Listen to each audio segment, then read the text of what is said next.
I'd always agreed with him, and I'd always thought that Julius Quinn, his former student turned alternative messiah, was merely a super charismatic BS artist, like all the other people in history who've claimed they're just back from a personal interview in the big office upstairs. Even when Iona became obsessed with the disappearances in Bolivia, even when the disappeared turned out to be mysteries, and even when she died and we saw a hint of the same craziness in those blurred frames of video, I wasn't ready to believe so much as a syllable from our Mr. Quinn. But Ararat forced me to give him and his seraphim this much. I might not have, and they might not have, the slightest effing clue what the architects were, but they were real. They came down like fast-acting stalactites from the roof of a cave. At first, each one was just a viscous column, and they hesitated, as if picking out one of the individuals below.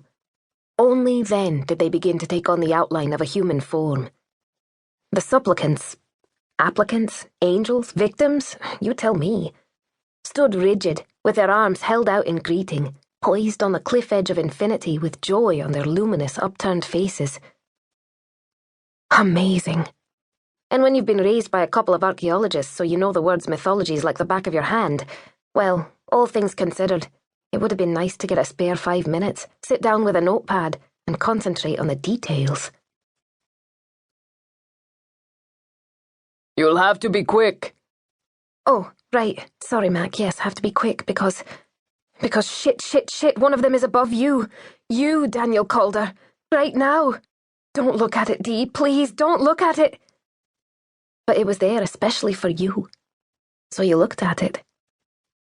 Daniel, run! But you didn't run. You were already beyond running. You just stood there looking up, like all the others, mesmerized.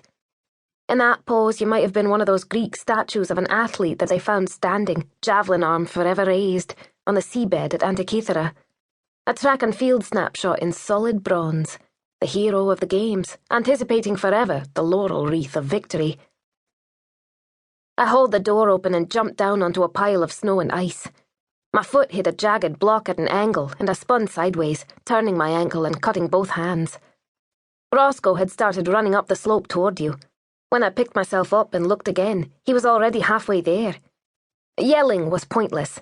Neither of you could have heard a thing from that distance, not over the deafening triple protests of the blades, the engine, and the mountain itself. But I yelled into the thin air until my throat hurt. Daniel! Daniel, it's me! Morag! We're over here, can you see us? This way! Roscoe, you have to move faster now, Roscoe, now! Cheerleading the impossible. You must both weigh 80 kilos. Sorry, 180 pounds. So how he even picked you up, I'll never know. Somehow he got you over his shoulder and started half carrying, half dragging you toward me. I ran or stumbled to meet him halfway. It was only then that I saw how bad his injuries looked. No words between us. We made it to the open door, where I pulled more muscles than I can name, getting you both on board. Before I'd even had time to get your bums into seats, the helicopter lurched sideways, smashed in the tail by a block of ice. Our bearded, grinning, rifle-toting Armenian friend shouted, "Hang on to something!" before managing to give us a foot or two of lift and steer us crabwise off the steel deck. I buckled you both into the second row and half jumped, half fell into the co-pilot's seat on Mac's right as he veered away and down.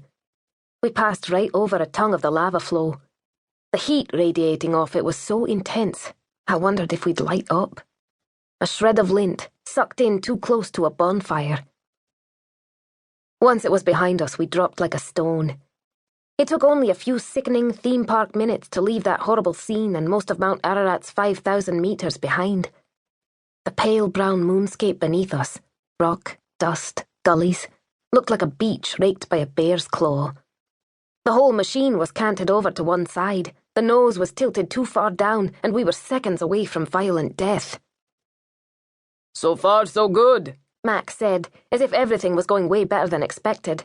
As if he was Dad, we were the kids, and this was a Sunday drive to the beach.